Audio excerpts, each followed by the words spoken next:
Everybody, Dr. Mark at the Premier Life Carmel. This week we have a great topic to go over, and it's the topic of gut health. So we hear a lot about this. It's very popular in the media these days, and you're going to hear a lot about it because it has to do with a lot with the weight loss drugs that are out as well. So I want to address that sort of as a byproduct of what we're going to go over today and show you how that all kind of ties together. So we get the concept of why we should eat maybe better food or what our gut does for us. And in that vein, we usually think of things like, well, it digests my food and it helps me to absorb the nutrients that I need. And while that's true, that's a very small role of actually what our gut does. So just to kind of clear things up a bit, let's talk about what the gut means, because we throw that term out a lot, but what actually is involved with that? And so that really involves everything from our mouth to our anus. That's typically everything that's involved in the gut. But usually when we discuss this topic, we're talking about more things from the stomach that then goes into the small intestine and then into the large intestine. And most of the nutrients that we will absorb occurs in that small intestine. In other words, the part of the intestine that's the largest part of the intestine, even though it's called the small intestine, it's the largest part of our intestines and actually absorbs almost all, if not all, of the nutrients at that level. And that's the part that comes directly after what empties out of our stomach.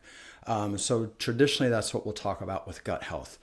Gut health is going to involve not only the integrity of the gut, and many of you have probably heard the term leaky gut before, but it also involves all of the little microorganisms that live in our intestinal tract and in our gut. There are trillions and trillions of these little hosts that live within us, enough so that a lot of times you'll hear that we are actually the host for our microorganisms and not the other way around. So it has a very profound impact on our health related to not just what we eat, but how our body absorbs and assimilates that food. So a couple other interesting facts, just so you understand the importance of this. Number one, there's what's called a gut-brain axis. And what that means is our gut, our GI tract, communicates directly with our brain through a nerve called the vagus nerve. That information also travels back from the brain directly into our gut by the same nerve. So the vagus nerve is an important communication highway between our GI system and our brain. What we eat impacts that. Again, as we say, things like the integrity of our gut barrier, our gut lining, things like leaky gut, small intestine bacterial overgrowth type things, or just the amount of good or bad hosts called the microbiome that we may have in our gut at any given time. That all directly impacts our brain and nervous system because of that direct two-way communication highway.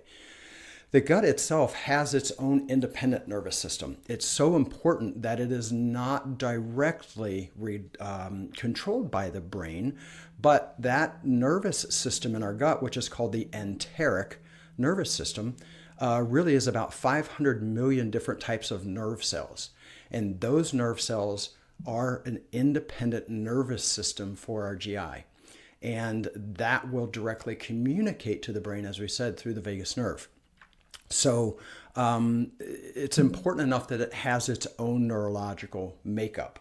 And, you know, there's a thing where we talk about, too, that the gut, as it were, is the largest endocrine organ in our body. So an endocrine organ, think of the thyroid or your adrenal glands that produce hormones. Our gut creates over 20 different hormones.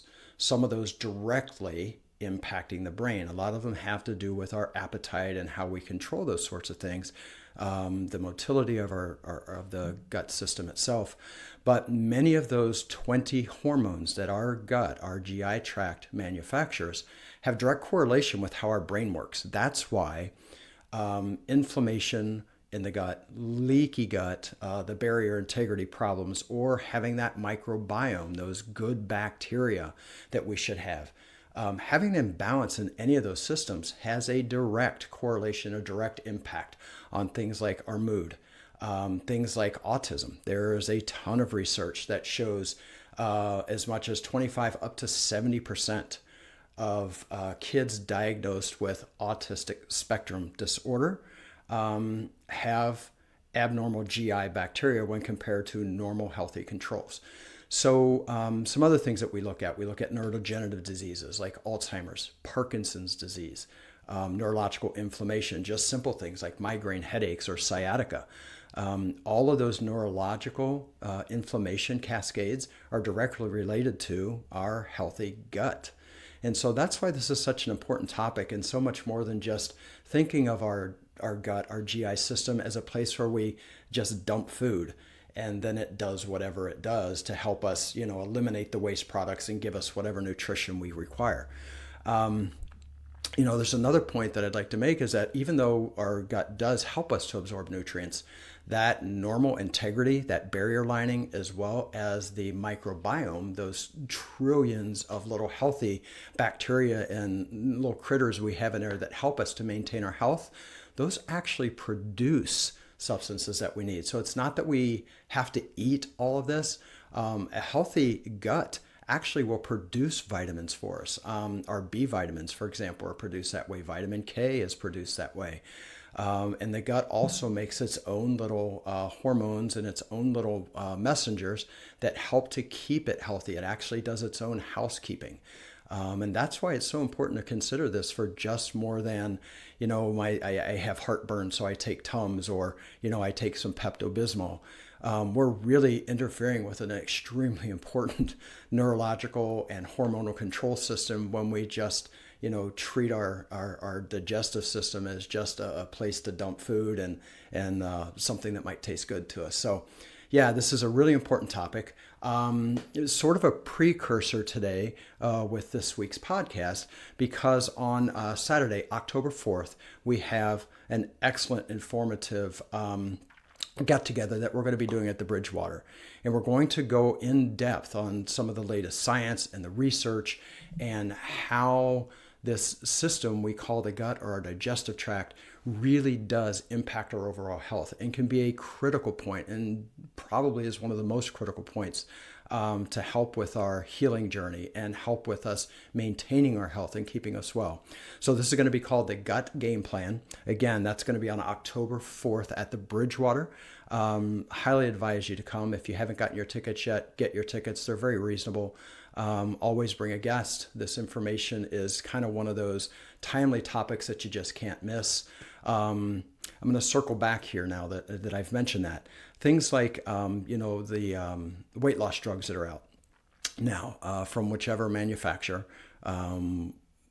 they work on a hormone called GLP-1.